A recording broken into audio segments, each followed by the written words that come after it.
16 years gone, more than $1 trillion spent, and over 30,000 civilian deaths. Yet, U.S. President Donald Trump wants to spend more time and more money in Afghanistan, even though he said himself in 2015. At some point, are they going to be there for the next 200 years? At some point, what's going on? And it's a mess. So how bad of a mess did the U.S. really make? For one, it wasted billions. A U.S. government study found the United States contributed mightily to the problems in Afghanistan by dumping too much money with too little oversight. And how much money? Well, one investigation found the U.S. squandered $17 billion on countless badly researched and poorly strategized projects.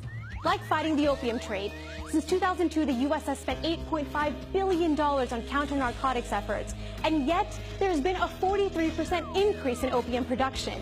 Or take agriculture. The U.S. spent millions of dollars to persuade Afghans to farm and eat soybeans.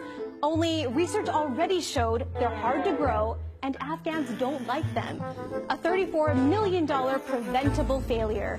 Meanwhile, what happened to the Taliban?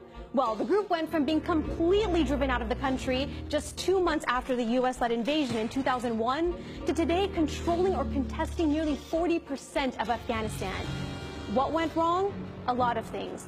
But one fundamental factor was that even though Taliban governance is not something most Afghans wish for, many found it more tolerable than the misgovernance, power abuse, and corruption they face from the state.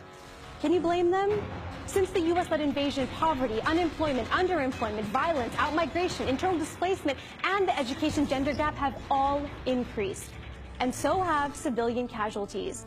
Is it any wonder Afghans make up the second highest number of refugees in the world today?